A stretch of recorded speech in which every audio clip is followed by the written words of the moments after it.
किंतु दो पुराणों में भागवत का महात्म्य विशेष है, एक स्कंद पुराण और दूसरा पद्म पुराण। स्कंद पुराणोक्त भागवत महात्म्य 4 अध्यायों में है और पद्म पुराणोक्त भागवत महात्म्य 6 अध्यायों में।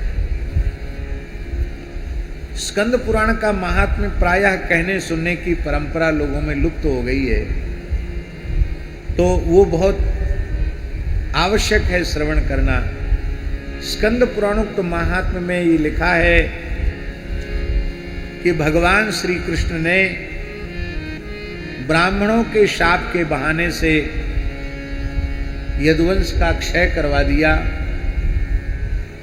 और भगवान के एकमात्र वंशधर वज्रनाभ जी, उन वज्रनाभ जी को अर्जुन के साथ भेजा कि इनको ले जाओ क्योंकि द्वारिका जलमग्न हो जाएगी। भगवान श्री कृष्ण की 16,100 रानियों के सहित भगवान श्री कृष्ण के प्रपौत्र अनिरुद्ध जी के पुत्र वज्रनाभ जी, ये द्वारिका से चलकर पहले हस्तिनापुर आए और जब हस्तिनापुर में अर्जुन ने ये बताया कि भगवान श्री कृष्ण ने अपनी लीला का संवरण कर लिया है, तो पांडवों ने परीक्षित को राजगद्दी पर बिठाया और स्वयं महाप्रस्थान कर लिया। पांडव भी चले गए, स्वर्गारोहण कर लिया और परीक्षित को कह के गए कि ब्रज में पुनः राज्य की प्रतिष्ठा करो। परीक्षित जी महाराज संबंध में चाचा लगते हैं वज्रनाभ जी के और वज्रनाभ जी संबंध में भतीजा लगते हैं। श्री परीक्षित जी और वज्रनाभ जी जब ब्रज में आए तो केवल मथुरा में चतुर्वेदी ब्राह्मणों को देखा, कुछ ब्राह्मणों को देखा, लिखा है ब्राह्मणान बानरान, 2 लोग मिले मथुरा में, बंदर मिले और ब्राह्मण मिले। बाकी संपूर्ण ब्रज शून्य था। ब्रज में मनुष्य की तो चले क्या, ब्रज में पशु पक्षी भी नहीं था, पशु पक्षी भी नहीं थे, घोर जंगल। तो बड़ा आश्चर्य हुआ कि 84 कोस के ब्रजवासी गए कहां। तो खोज करो भाई। तो ब्रज में विचरण करते करते वृंदावन में यमुना जी के निकट, यमुना जी के पुलिन पर एक पर्णकुटी दिखाई पड़ी। उस पर्णकुटी से ये अनुमान हुआ कि इस पर्णकुटी में कोई न कोई संत विराजते होंगे। सीताराम राधे श्याम की आवाज लगाई तो उस पर्णकुटी से महर्षि सांडिल्य जी निकल के आए। सांडिल्य जी से तो आपका परिचय है। सांडिल्य जी ब्रजवासियों के कुल पुरोहित हैं, यदुवंशियों के कुल पुरोहित हैं गर्गाचार्य जी, और नंद बाबा के कुल पुरोहित हैं सांडिल्य जी, और ब्रह्मानु बाबा के कुल पुरोहित हैं महर्षि भागुरी। पर ये नाम लोग प्रायः जानते नहीं हैं, लोग इतना ही बोलते हैं गर्गाचार्य जी। गर्गाचार्य जी नहीं है। गर्गाचार्य जी ब्रज में आते जरूर हैं वसुदेव जी की प्रेरणा से, पर पुरोहित उनके नंद बाबा के पुरोहित हैं सांडिल्य जी और ब्रह्मानु बाबा के पुरोहित हैं महर्षि भागुरी।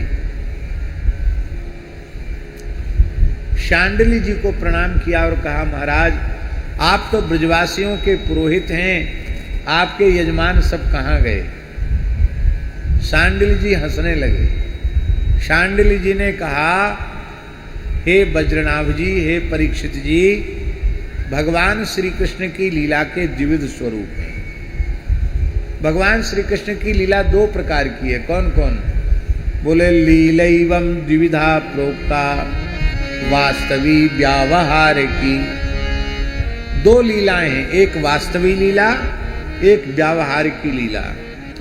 वास्तवी लीला का नाम है नित्य लीला, नित्य विहार, और व्यवहार की लीला जो एक समय विशेष में प्रकट होती है, अवधि विशेष में, और अवधि पूरी होते ही वो लीला भी पूरी हो जाती है।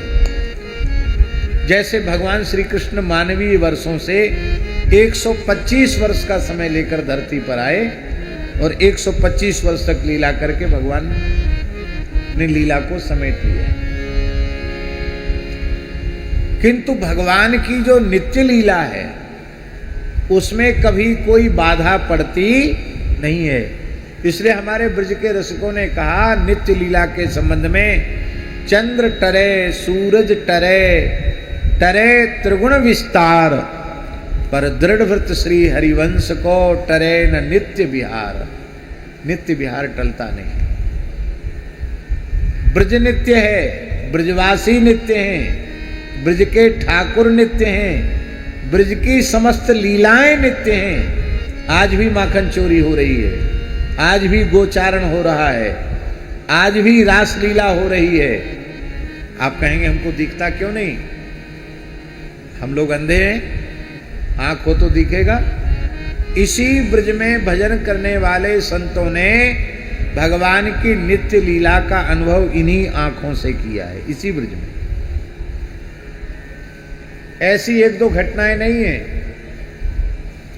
तमाम घटनाएं। ब्रज के एक संत थे श्री राधे श्याम बाबा गिरिराज जी के। भरतपुर तक ब्रज ही आता है, ये अपना डीग वगैरह सब ब्रज में ही है। तो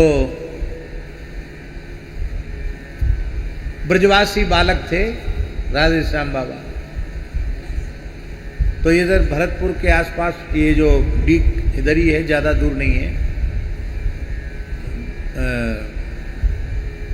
झाड़करी का जंगल। तो झाड़करी के वन में राधे श्याम बाबा ने 56 वर्ष एक जगह रह के भजन किया। कितने वर्ष? केवल एक दोना छाछ पीते 24 घंटे में और इतनों सौ गुड़ लेते बस। 12 मास का यही हाल था, एक दोना छाछ और इतना सा गुड़। क्या किया? तो हरे राम राम राम हरे हरे, हरे कृष्ण कृष्ण कृष्ण हरे हरे, इसको 16 न मानकर एक मानते। नाम जापक लोग तो 16 की गिनती करते हैं ना, इसमें 16 नाम आ गए, पर वो 16 की गिनती नहीं करते, वो गिनती करते एक। इस तरह से उन्होंने 1 अरब महामंत्र जपा। कितना? तो यदि नाम के हिसाब से जोड़ा जाए तो 16 अरब जपा उन्होंने। कितना जपा? और महामंत्र एक को मानकर 1 अरब जपा उन्होंने। इस जप में उनको 56 वर्ष लगे। और ऐसी विचित्र विचित्र लीलाएं उनके जीवन में घटित होती थी। उनके मन में एक बार इच्छा हुई कि तुलसीदास जी को हनुमान जी ने राम जी का दर्शन कराया, क्या हनुमान जी हमें नहीं करा सकते हैं? व्याकुलता बढ़ी, हनुमान जी प्रकट हो गए। इसी ब्रज की बात है।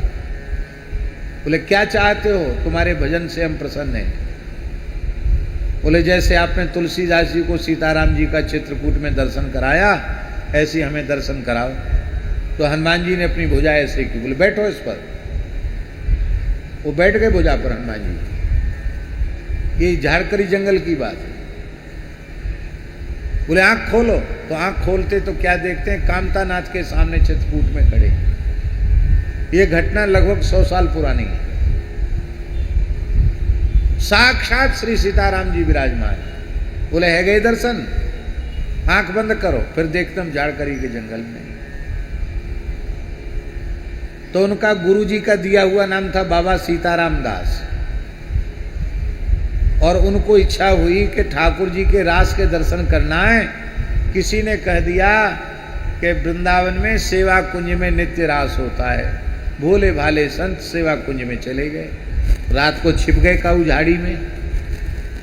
एक मास्टर और थे उनके साथ में। वो मास्टर भी उनके साथ गए तो उनको तो किसी अज्ञात शक्ति ने बाहर कर दिया रात्रि के समय। और बाबा जी बैठ कर के जप कर रहे थे महामंत्र का। तो उन्हें साक्षात श्री राधा रानी के महाराज का दर्शन हुआ और राधा रानी नृत्य करते भई आई और सिर पे हाथ पधरा के बोली, बाबा अब तू राधे श्याम है जा। आपने चरणों में सिर रख के कहा, जो आ गया। और उसके बाद बाहर निकले, अपने आप ब्रजवासी कहने लगे, राधे श्याम बाबा कहने लगे, बाबा राधे श्याम, बाबा राधे श्याम। राधे श्याम बाबा के नाम से प्रसिद्ध हो गए। ये एक उदाहरण हमने इसलिए दिया कि ऐसे एक दो संत ब्रज में हुए क्या, सैकड़ों संत ब्रज में हुए और आज भी लीला कर रहे हैं, लीला का अनुभव कर रहे हैं, आज भी लीला का अनुभव कर रहे हैं। गृहस्थों में लोग लीला का अनुभव कर रहे हैं, सब जानते नहीं हैं। और प्रत्यक्ष घटनाएं ऐसी हैं कि उनको देखकर आपको विश्वास करना पड़ेगा। हमारे शरीर की जन्मदात्री माता ब्रज में ही आ गई थी, वृंदावन में। शारीरिक रूप से कुछ अस्वस्थ थी। अस्वस्थता का कारण भी वो खुद ही थी, क्योंकि पहले बहुत तपस्या करी, बहुत व्रत, बहुत उपवास। इतना जैसे भगत जी का है ना कि इतने बजे तक हो जाए तब खाना पीना, ऐसे उन्होंने अपने जीवन में ऐसा ही किया। इतना नियम हो जाएगा तब जल पीना, तब कुछ खाना। एकादशी को केवल तुलसी दल लेना और कुछ नहीं लेना। और गामन में काम तो खूब होता है, घर में काम कम होता है क्या? माताओं के पास बहुत काम होता है, सब काम यथावत करना। तो यहाँ वृंदावन आ गई। एक दो घटनाएं नहीं, ऐसी विचित्र विचित्र घटनाएं। भगवत धाम जाने के, बाबा पंडित जी भगवत धाम जाने के कुछ दिन पूर्व की बात। बोली, हमारे पैरों में दर्द हो रहा है। तो पेट में एक नली पड़ी हुई थी, कुछ तकलीफ थी इसके कारण। तो एक ब्रजवासी नर्स को रखा। तो उसने कहा कि माताजी आप तो चलती फिरती तो है नहीं, आप तो व्हील चेयर पे चलती हैं और इन्फेक्शन का डर रहता है, इसलिए कोई भीड़ भाड़ भी नहीं आती आपके पास। तो आपके पैर में दर्द कैसे हो गया? तो बोली, हम भांडीर वन पर खेलने गए थे। किसके संग गए थे खेलने? बोले, वो हमारी राधा सखी बोलती थी, राधा सखी आई थी, उनके साथ गए थे खेलने के लिए। कौन भांडीर वन? बोले, जहां ब्रह्मा जी ने राधा कृष्ण का विवाह कराया वही जगह तो है। तो आप तो चल नहीं सकती। बोले, जैसे ही राधा रानी आती हैं हमारा ये स्वरूप थोड़ी रह जाता, हमारा स्वरूप तो बदल जाता है। वहां हम खेलते रहे और उसी से थक गए लौट के। तो तुमको भेजने कौन आया? तो बोले, तुम्हें दिखाई नहीं पड़ता है? सामने राधा रानी खड़ी हैं, दाहिनी तरफ रंग देवी हैं और बाईं तरफ तुंग विद्या है। रंग देवी का नक्सिक वर्णन, तुंग विद्या का नक्सिक वर्णन, जबकि उनको तो ललिता विशाखा के अलावा कोई नाम ही याद नहीं थे। राधा रानी का नक्सिक श्रृंगार का वर्णन। फिर वो उनसे सपना देखा तो नाराज हो गई। मैंने अपने जीवन में कभी झूठ नहीं बोला, मैं झूठ नहीं बोलती हूँ। देखो ये भांडीर वन की रज है। मुट्ठी खोली तो उसमें भांडीर वन की रज। बोले, हमारे पैर देखो। अब पैर में तो ऊपर से कपड़ा डला हुआ था, पैर देखा तो ऊपर तक जमुना जी की रज लगी हुई पैरों में। बोले, देखो हम अभी चल के आए हैं, देखा नहीं तुमने अभी?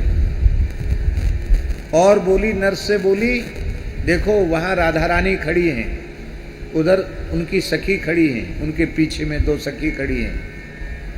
तो वहां से बच के जाना, अब वो जाने वाली हैं, वहां से बच के जाना, तुम्हारे शरीर की गंध उनको ना लगे। तो कमरे में जैसे ही वो ऐसे गई तो आज भी वो है नर्स, पूरे शरीर में उसके रोमांच आ गया, दिव्य सुगंध। फिर उसने सिटकनी खोली कमरे की, बोले हाँ आप चली गई हैं। फिर बोली देखो अब उधर से बच के आना, उधर जो रज इस कोने में है ना वो राधा रानी की चरण रज है, और उधर जो चरण रज है वो उनकी सखियों की चरण रज है।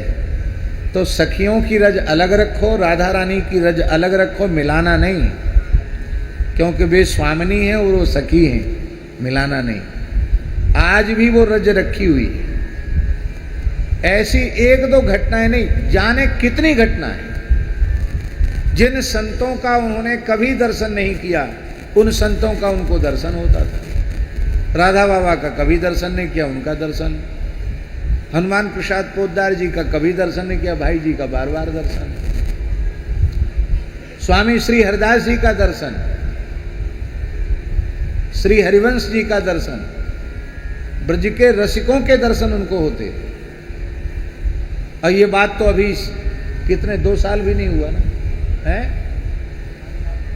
2-2.5 साल कहाँ हुआ। अब अगली कार्तिक आएगा तब 2 साल होंगे।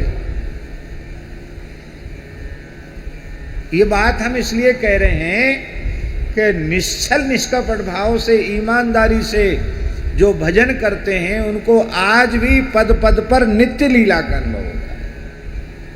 तो ये जो बात लिखी है सांडली जी ने, जो कहा कि ब्रज ठाकुर जी का नित्य लीला धाम है, आज भी समस्त लीलाएं हो रही हैं। भाग्यशाली लोग उसका अनुभव करते हैं।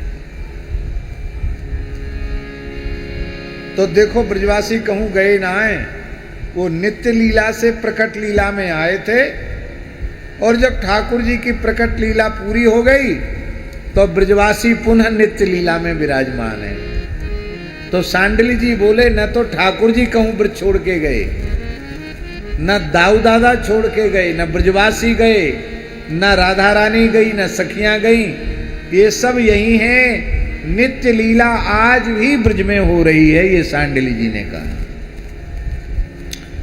और अपने यहां जड़खोर में तो सौगंधी पर्वत है, सौगंधनी शिला है, जहां ठाकुर जी ने छू के कहा ब्रजवासी बल्लभ सदा मेरे जीवन प्राण, इन तज अनत न जाऊंगो मोहि नंद बाबा की आन। नंद बाबा की सौगंध खा के ठाकुर जी ने कहा हम ब्रज छोड़ के नहीं जाएंगे। और आज भी ठाकुर जी ब्रज छोड़ के नहीं गए। अब बड़ा भाव जगा वज्रनाभ जी का कि भगवान की नित्य लीला ब्रज में हो रही है, वो हमें दिखाई नहीं पड़ रही है। तो महाराज हम पे कृपा करो, कैसे हमको उसका अनुभव हो ब्रज की नित्य लीला का। तो महाराज जी वहां स्पष्ट लिखा है, शांडली जी ने कहा ब्रज की गाय, ब्रजवासी, कुंड, कुंज, पर्वत और नदी, यही है ब्रज का स्वरूप। इनकी सेवा करो तो ठाकुर जी की नित्य लीला में प्रवेश होगा। अब ये स्कंद पुराण का संदेश इतना अद्भुत है, हम लोग ब्रजवास करने तो आ जाते हैं, लेकिन ये विचार नहीं करते कि ब्रज की प्रकृति का हमारे द्वारा संरक्षण हो रहा है या ब्रज की प्रकृति का हमारे द्वारा विनाश हो रहा है, ये हम अनुभव नहीं कर पाते। और फिर सोचते हैं हमको लीला का अनुभव हो। कैसे हुआ लीला का अनुभव? तो नदी, कुंज, कुंड, पर्वत और गोपी, ग्वाल, गाय, इनकी सेवा करो और ब्रज में विलुप्त राधा कृष्ण की लीला स्थलियों का पुनः उद्धार करो तो तुमको ब्रज लीला में प्रवेश प्राप्त हो जाएगा। बोले महाराज आप ही मार्गदर्शन करो। तब श्री शांडिल्य जी के मार्गदर्शन में फिर से ब्रज बसाया गया। क्या क्या बसाए वो भी लिखा है महाराज जी। गोवर्धने, दीर्घपुरे, मथुरायाम महावने, नंदिग्रामे बृहत्सानौ, कार्या राज्य स्थितिस्त्वया। शांडिल्य जी कह रहे हैं गोवर्धन बसाओ। ये गोवर्धन गांव बज्रनाभ जी का बसाया हुआ। दीर्घपुर, दीर्घपुर माने डीग, डीग का पुराना नाम है दीर्घपुर। गोवर्धने दीर्घपुरे मथुरा बसाई। महावन माने गोकुल बसाया। मथुरायाम महावने नंदिग्रामे नंदगांव बृहत सानु बरसाना। इन स्थलों पर अपने राज्य का विस्तार करो। तब अपने राज्य का विस्तार श्री वज्रनाभ जी ने किया। जिस जिस गांव में जहां जहां जो लीलाएं हुई थी वहां के कुंडों को पुनः प्रकट किया, वहां विग्रहों को विराजमान किया। चार देव, दाऊ जी में बलदेव और श्री वृंदावन में गोविंद देव, गिरिराज जी में हरदेव और मथुरा में केशव देव जी को विराजमान किया। वृंदावन में पुनः प्रतिष्ठा की गोपीश्वर महादेव की, मथुरा में की भूतेश्वर महादेव की पुनः प्रतिष्ठा, गिरिराज जी में की चक्रेश्वर महादेव जिनको चकलेश्वर बाबा कहते हैं उनकी प्रतिष्ठा की, और कामवन में कामेश्वर महादेव की प्रतिष्ठा की। ये सब वज्रनाभ जी के द्वारा प्रतिष्ठित है। एक दिन की बात है, भगवान श्री कृष्ण की 16,100 रानियों ने यमुना जी को अत्यंत प्रसन्न मुद्रा में देखा तो उनको एक जिज्ञासा उत्पन्न हुई। उन श्री कृष्ण की, द्वारकाधीश श्री कृष्ण की 16,100 रानियों ने पूछा, श्री कृष्ण पत्नी ऊचुहु यथा वयं कृष्ण पत्न्यः तथा त्वमपि शोभने वयं विरह दुखार्ता त्वन्न कालिंदी तद्वद। जैसे हम श्री कृष्ण की पत्नियां हैं, आप भी अष्टपट रानियों में श्री कृष्ण की चतुर्थ पट्ट रानी हो। फिर हम तो भगवान के विरह में रो रही हैं और आप तो पूरे 16 श्रृंगार किए मुस्कुरा रही है मंद मंद। क्या बात है? क्या आपको श्री कृष्ण का विरह नहीं है? यमुना जी बोली बिल्कुल नहीं है। तो हमें भी युक्ति बताओ कि हमें कृष्ण का विरह न हो, उनका संयोग मिल जाए, उनके वियोग का अनुभव न हो। तो यमुना जी ने जो बात कही है पंडित जी, बहुत अद्भुत बात कही। कालिंद्युवाच, यमुना जी ने कहा, आत्मा रामस्य कृष्णस्य ध्रुवमात्मा स्थिराधिका तस्याह दास्य प्रभावेन विरहोस्मान संस्पृशे। आत्मा में रमण करने वाले श्री कृष्ण की आत्मा राधा रानी है और मैं उन राधा रानी की दासी बन गई हूं, इसलिए मुझे कृष्ण विरह का स्पर्श नहीं है। यमुना जी ने यह रहस्य खोल दिया कि जिस भाग्यशाली जीव को राधा रानी का दास्य मिल जाएगा उसे कभी कृष्ण विरह नहीं होगा, क्योंकि श्री जी को छोड़ के ठाकुर जी कभी जाते नहीं। श्री जी ही तो उनकी आत्मा है और आत्मा में रमण करने के कारण तो श्री कृष्ण को राधा रमण कहते हैं, आत्माराम कहते हैं। तुम भी राधा रानी की दासी बन जाओ तो कृष्ण का विरह नहीं होगा, क्योंकि आज भी ब्रज में नित्य रास हो रहा है, नित्य लीला हो रही है। बोले आप उपाय बताओ, क्या उपाय है कि भगवान की नित्य लीला में हमारा प्रवेश हो जाए, हमको भगवान के नित्य रास में प्रवेश प्राप्त हो जाए और हमारा वियोग सदा सर्वदा के लिए समाप्त हो जाए। बोले इसका तो एक ही साधन है, कथा सुनो। कथा सुनने से भगवान की लीला में प्रवेश होगा। कौन सी कथा सुने? बोले श्रीमद् भागवत की कथा सुनो। कौन सुनाएगा? तो यमुना जी ने व्यास जी का पता बताया। लोग कहते हैं ना, किसी को कथा सुनने की इच्छा है तो कहते हैं महाराज हम कथा सुनना चाहते हैं, तो फिर तुरंत वो कहता है कि भाई किसकी कथा सुनना चाहते हो? व्यास जी का पता बताओ। तो यमुना जी ने व्यास जी का पता बताया कि भगवान श्री कृष्ण ने स्वयं उद्धव जी को भागवत का ज्ञान दिया है। यदि उद्धव जी आकर कथा कह दें तो सबका प्रवेश भगवान की लीला में हो जाएगा। बोले उद्धव जी तो भगवान की खड़ाऊं लेकर, चरण पादुका लेकर के बद्रिकाश्रम चले गए।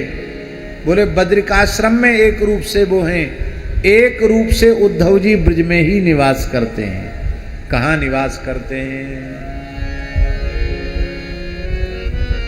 लिखा हुआ है, आपको मिलना हो उद्धव जी से तो पता बताया जा रहा है, उद्धव जी से मिलने का पता।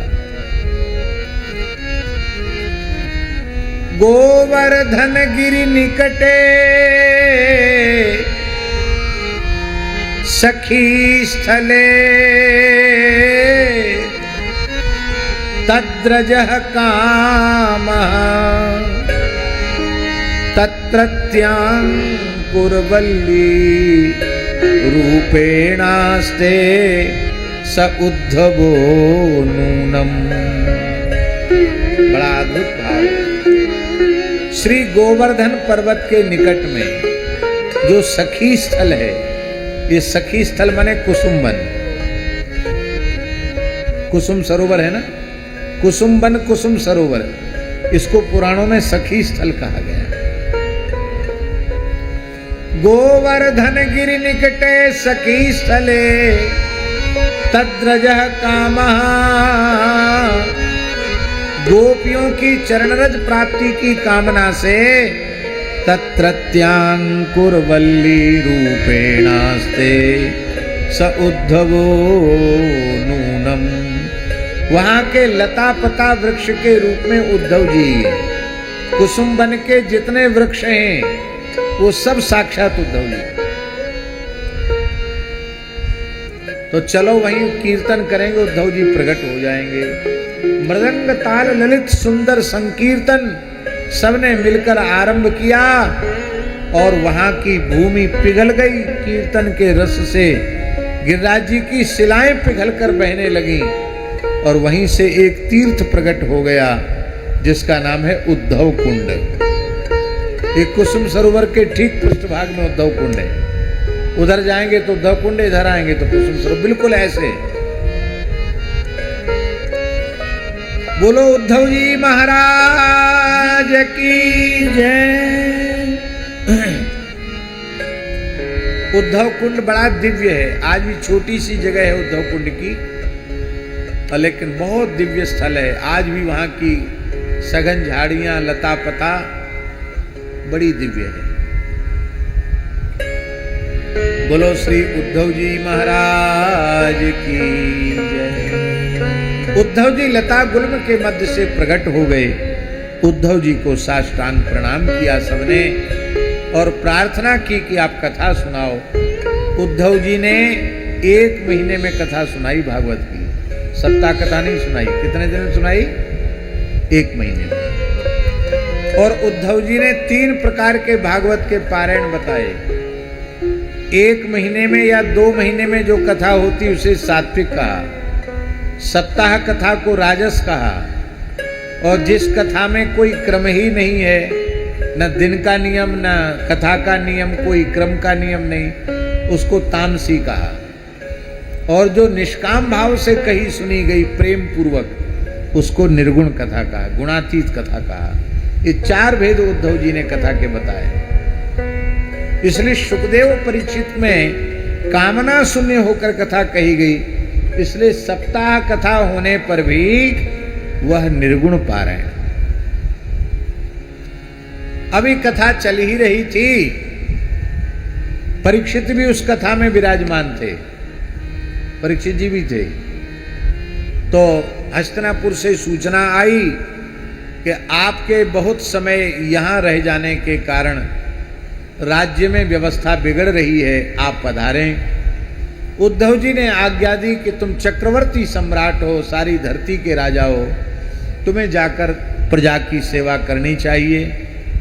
बहुत ऊंची बात है ये। प्रजा का जो सेवक है वो राजा है, तो उसका प्रधान काम ये है कि उसकी प्रजा कहीं दुखी ना हो, ये उसका प्रधान कर्तव्य है।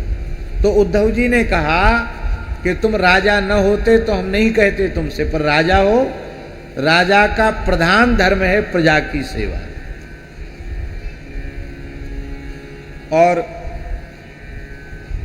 कहने की बात नहीं है, प्रत्यक्ष अभी भारत देश के 2 नेताओं को देख लो, एक उत्तर प्रदेश के योगी जी और एक देश के मोदी जी, ये दोनों कितना श्रम करते हैं, आप तो बहुत निकट हैं, आप अनुभव करते होंगे। बिना थके बिना रुके इतना अद्भुत श्रम करने वाले। और हम तो कई बार अपने मन में सोचते हैं कि इस समय देश को जैसा प्रधानमंत्री और मुख्यमंत्री मिला है, ऐसा यदि जब देश 1947 में स्वतंत्र हुआ था, उस समय ऐसा प्रधानमंत्री और ऐसे ऐसे मुख्यमंत्री मिल जाते, तो हम समझते आज भारतवर्ष विश्व की महाशक्ति होता, भारत से सब नीचे होते। लेकिन ये प्रक्रिया यदि निरंतर आगे चलती रही तो वह दिन दूर नहीं होगा जो विश्व की प्रथम प्रधान महाशक्ति भारत राष्ट्र बनकर रहेगा, इसमें संदेह नहीं।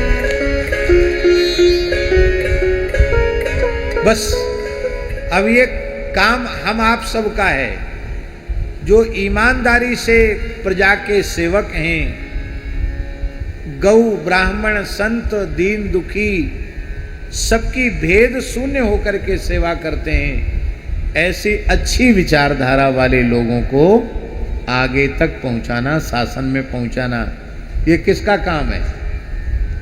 ये जनता का काम है। जनता अपना काम करती रहेगी तो बिल्कुल होगा।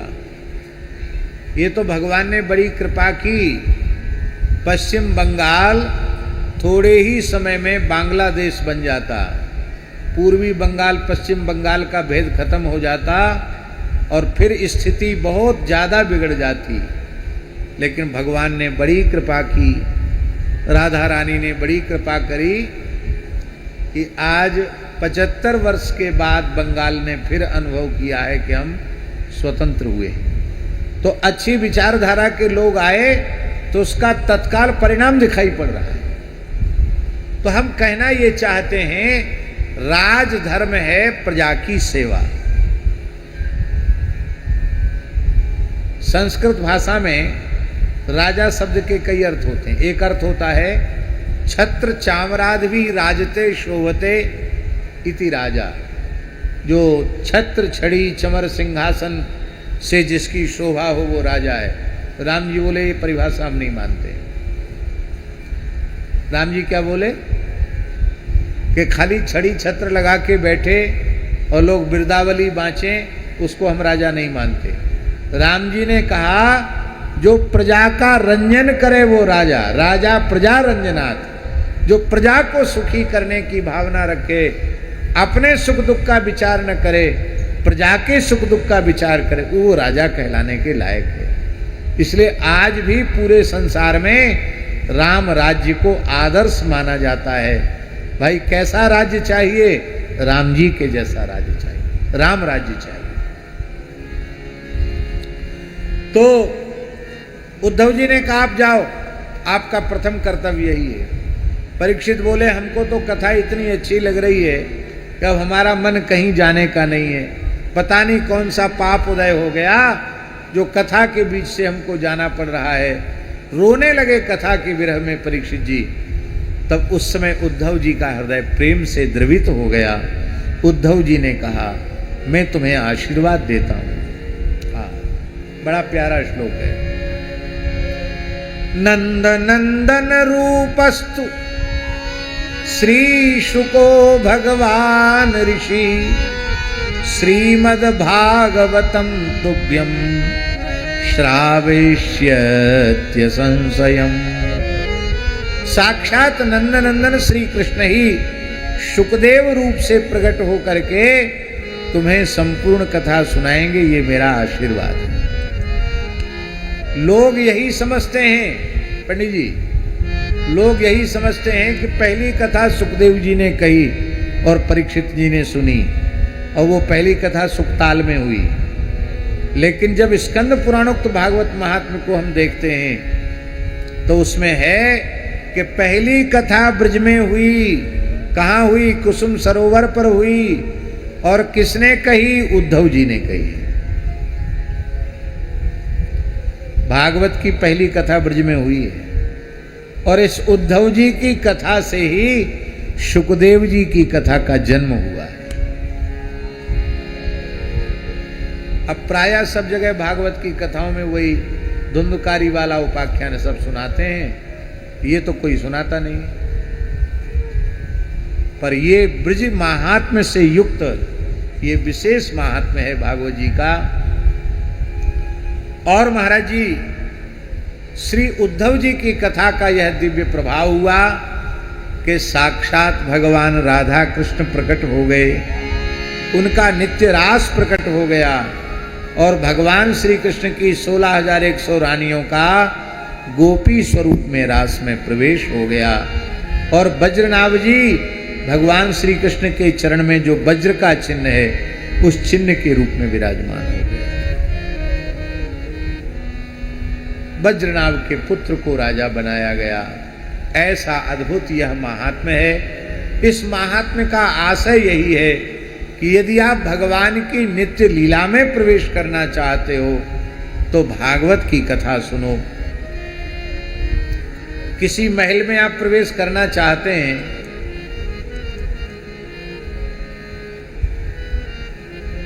तो उसके द्वार से प्रवेश करेंगे परमिशन लेकर के, अनुमति लेके, तब तो आपका प्रवेश वैध माना जाएगा। और आप कहो कि हम चहर दीवारी लांग करके कूद फांद करके जाएंगे तो जो महल के सुरक्षा कर्मी होंगे वो आपको जीवित छोड़ेंगे? जहां संवेदनशील क्षेत्र होता है फौज का, वहां हमने देखा उनकी चहरी दीवारी पर लिखा रहता है कि अनधिकृत व्यक्ति को प्रवेश करते, अनधिकृत रूप से प्रवेश करते देखते ही गोली मार दी जाएगी, ऐसा दीवारों पर लिखा रहता है। इसका मतलब ये है कि जो उसके प्रवेश की पद्धति है उस पद्धति से आप प्रवेश कीजिए। आप मनमाने तरीके से करेंगे, चोर के रास्ते से जाना चाहेंगे तो आपको सजा मिलेगी, आप वहां तक पहुंच नहीं पाएंगे। इसका मतलब है यदि हम लोग राधा कृष्ण की नित्य लीला का अनुभव करना चाहते हैं तो उसके प्रवेश की परमिशन भागवत की कथा सुनने से मिलेगी। भागवत श्रवण से माने व्यवहार की जो लीला है वो भगवान की नित्य लीला के प्रवेश का द्वार है और इस भागवत के माध्यम से हम भगवान की नित्य लीला में प्रवेश करते हैं। बोलो श्री वृंदावन धाम की जय।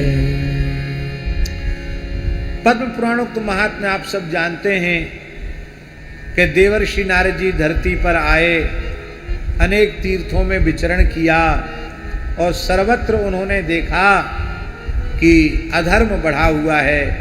तब वृंदावन आए, वृंदावन में भी उन्होंने एक विचित्र दृश्य देखा। एक ये ज्ञानगुदरी क्षेत्र की घटना है जो हमारे मोहल्ले में ही है, बंसीवट ज्ञानगुदरी। इसी ज्ञानगुदरी की घटना है। एक रत्न सिंहासन पर देवी विराजमान है, अनेक देवियां उसकी सेवा में उपस्थित हैं और दो वृद्ध सामने पड़े हुए हैं, अंतिम श्वास गिन रहे हैं। वो रो रही है देवी। नारद जी ने देखा तो आगे बढ़ने लगे। उस देवी ने खड़े होकर कहा, हे महात्मन कुछ क्षण रुकिए क्योंकि आप मेरी चिंता को दूर कीजिए। कहा देवी आपका परिचय क्या है? बोले मैं भक्ति हूं।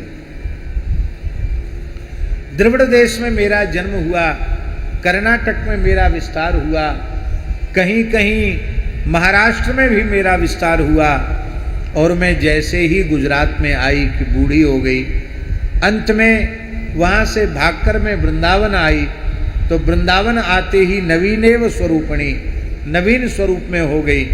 किंतु यहाँ मेरे पुत्र ज्ञान वैराग्य जो जर्जर बूढ़े तो पहले से ही हो रहे थे, यहाँ तो बेहोश होके गिर गए, अब ऐसे कोमा में चले गए हैं कि उनको चेतना आ ही नहीं रही है।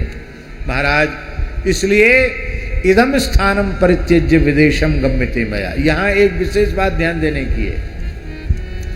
आपका हृदय वृंदावन बन गया, प्रीत रस धारा यमुना जी उसमें बह रही हैं, आपके हृदय की भक्ति युवती हो गई है, नित्य किशोरी हो गई है।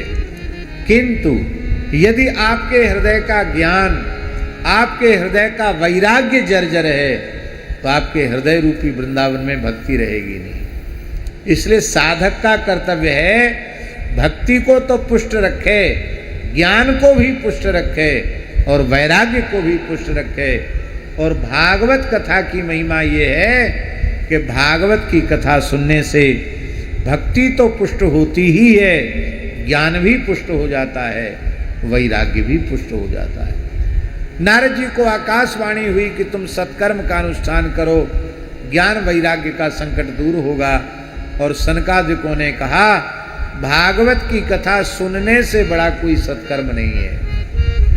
तब सुख तीर्थ में कथा हुई और अभी कथा चल ही रही थी कि भक्ति ही सुतौ तौ तरुणौ गृहीत्वा, भक्ति ही सुतौ तौ तरुणी गृहीत्वा, प्रेमैक रूपा सहसा विरासी, प्रेमैक रूपा सहसा विरामी। श्री कृष्ण गोविंद हरे मुरारे, श्री कृष्ण गोविंद हरे मुरारे, नाथे तिनामानि मुहुः वदन्ति, नाथे तिनामानि मुहुः वदन्ति।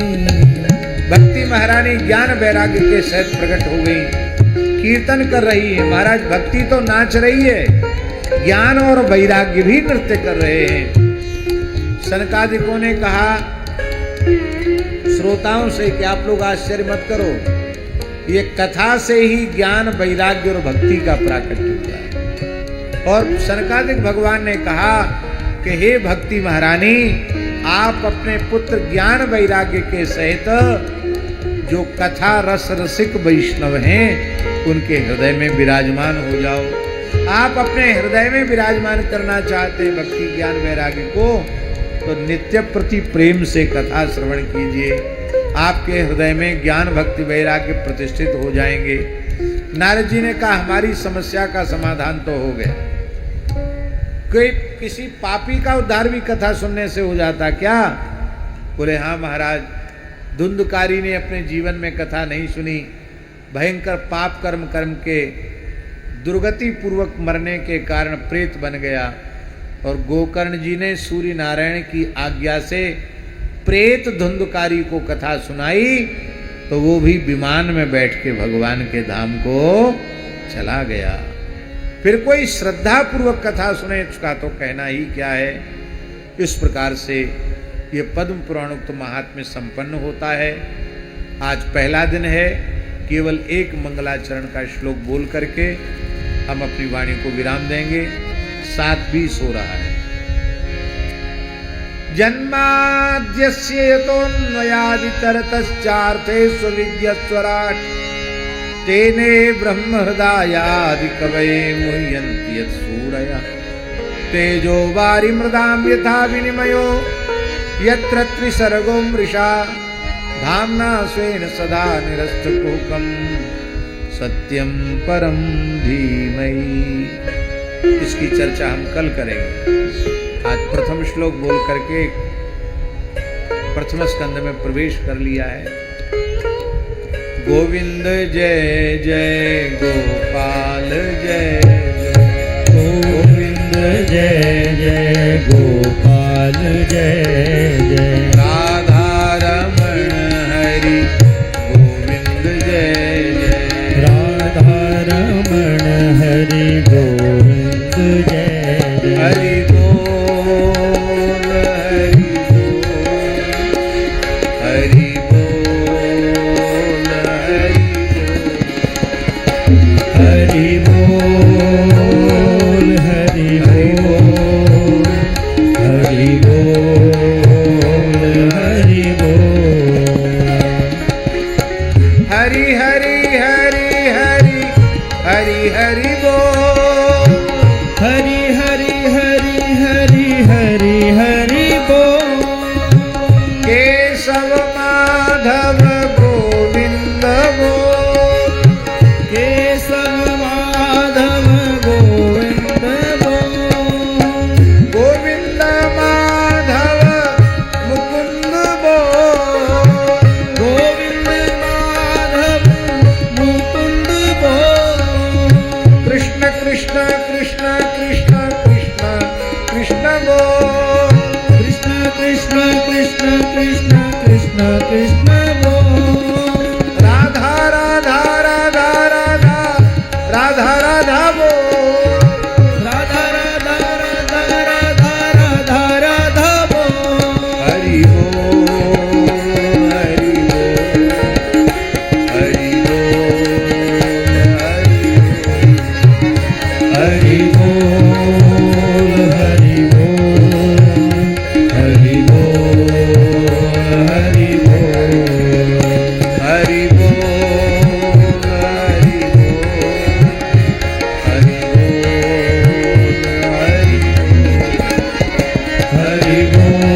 अति पावन पुराण की धर्म भक्ति विज्ञान खान की महापुराण भागवत निर्मल शुभ मुख विरलित निगम कल्प फल परमानंद सुधारस मय कल लीलारति रस रस निधान की आरती अति पावन पुराण कलिमल मथनि त्रिताप निवारिणी जन्म मृत्यु भयहारिणी सेवत सतत सकल सुखकारिणी सुमौषधि हरि चरित गान की आरती अति पावन पुराण की विषय विलास विमोह विनाशिनी विमल विराग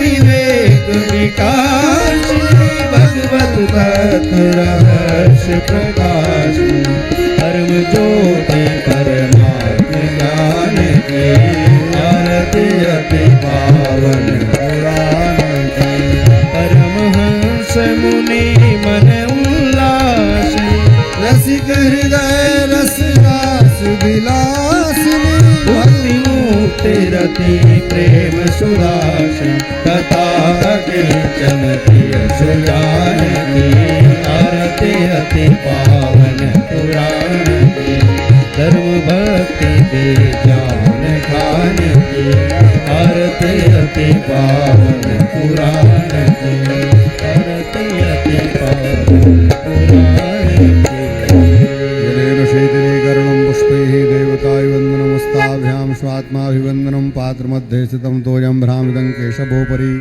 अङ्गलग्नमनुष्याणां सर्वं पापं विपोहति मंत्रपुष्पांजलि सेवंतिका बकुलचम्पकपाटलाब्जै पुन्नागजाति करवील रसाल पुष्पै विल्वा प्रवाल तुलसी दल मंजरी भी स्वां पूजयामि जगदीश्वर में प्रसीदो नाना सुगंध पुष्पाणि यथा कालोद्भवानि च पुष्पांजलिर्मया दत्तो गृहाण परमेश्वरो सपरिकर श्री पुराण पुरुषोत्तमाय नमः चरणकमलेषु मंत्रपुष्पांजलिं समर्पयामि नमस्करोमि वंशी विभूषित करान्नवनीर्दाभात् पीताम्बरादरुणबिम्बफलादरोष्ठात् पूर्णेन्दु सुन्दरमुखादरविन्दनेत्रात् कृष्णात् परं किमपि तत्त्वमहं न जाने। श्री वृंदावन बिहारी लाल की जय, श्री गिरिराज धरण की जय, श्री बरसाने बारी की जय, श्री बरसाना धाम की जय, सपरिकर श्रीमद् भागवत महापुराण की जय, श्री वेदव्यास भगवान की जय, श्री सुखदेव जी महाराज की जय, श्री परीक्षित जी महाराज की जय, श्री सूत जी शौनकाद ऋषि की जय, सब संतन की जय। सब हरिभक्त